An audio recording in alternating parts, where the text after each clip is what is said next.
Bonjour à tous, moi c'est Marine et aujourd'hui on va parler du tendon d'Achille. On va parler de l'inflammation au niveau du corps du tendon. Ce qu'il faut comprendre, c'est que votre tendon, il aime pas trop les variations importantes. Il aime bien quand on lui applique une contrainte assez stable et assez progressive dans le temps. Il va réagir quand du coup on va faire une variation importante au niveau de l'entraînement, donc que ce soit en volume ou en intensité, même en dénivelé, ou que ce soit un changement assez brutal au niveau des équipements que vous utilisez, par exemple des chaussures ou la surface sur laquelle vous avez l'habitude de courir.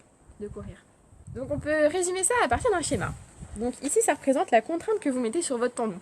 Donc la contrainte liée à vos activités professionnelles, liée à vos activités de vie quotidienne comme sortir votre chien, aller chercher vos enfants à l'école, et aussi la contrainte liée au sport, c'est surtout ça qui va nous intéresser. Ici vous avez le temps. En rouge ici vous avez la capacité d'adaptation aux contraintes maximales pour votre tendon. Et en bas, les contraintes minimales pour que votre tendon puisse s'adapter.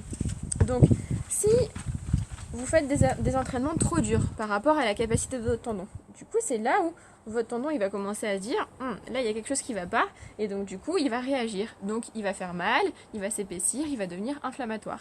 Si vous continuez à maintenir un niveau de contrainte trop important, du coup c'est là où ça va modifier durablement la structure de votre tendon et la douleur va se chroniciser. Et donc du coup c'est pas ce qu'on veut.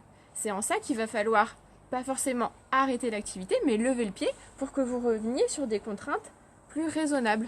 Donc, prendre un petit temps de repos et ensuite reprendre dès le début pour renforcer votre tendon et pour qu'il puisse progressivement encaisser de plus en plus de contraintes. Et donc, du coup, c'est en ça que je vais vous proposer des séries d'exercices qui vont aller de la contrainte minimale jusqu'à la contrainte maximale. Il faut un peu que vous voyez la rééducation comme un escalier qu'il faut gravir, où il faut valider des paliers. Donc c'est assez long, hein, ça se fait pas du jour au lendemain, c'est sur plusieurs semaines.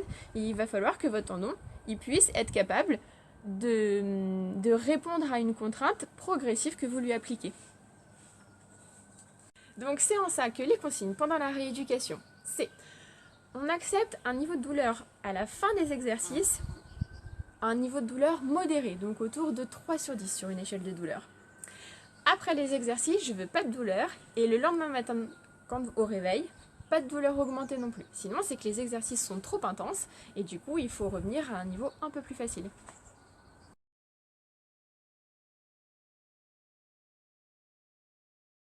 Donc, on va travailler en statique.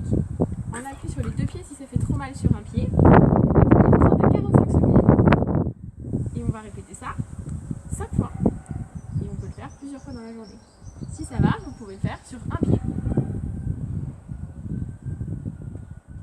Si vous voyez qu'en statique ça va, vous n'avez pas de douleur ni après l'exercice ni le lendemain matin, du coup on va travailler en excentrique. Donc on commence sur les deux pieds et vous venez descendre sur un pied. On monte sur les deux pieds et on descend sur un pied.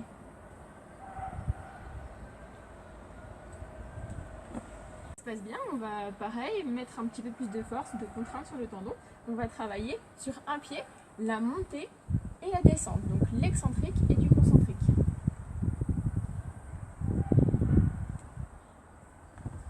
Si ça va, du coup on va travailler en emmagasinant un petit peu plus d'énergie au niveau du tendon, et donc du coup on va travailler sur des réceptions à deux pieds et on essaye de faire le moins de bruit possible. On va commencer à mettre pareil encore un petit peu plus de contraintes et on va commencer par exemple à travailler en tipping sur place. Donc là, je pose pas le talon au sol et mon tendon il va absorber, restituer de l'énergie. Après, si ça va, on peut travailler par exemple en montant et descendant d'un step. Ça fait plaisir, on peut varier vraiment les exercices comme on veut. Sur les côtés, peu importe, il y a plein de solutions.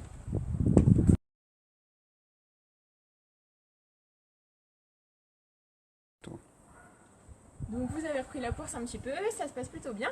On va pareil amener une contrainte régulière et pour ça la corde à sauter ça peut être un bon moyen de travailler à la maison.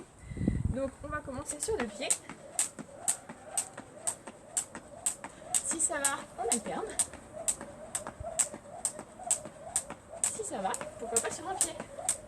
Et pareil, on travaille les deux. Hein.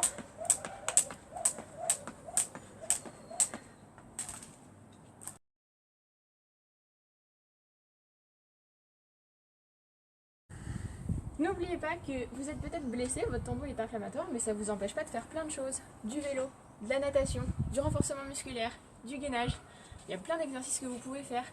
Des squats, des fentes, du gainage, des pompes. Bref, à vous de choisir des exercices qui vous font pas mal.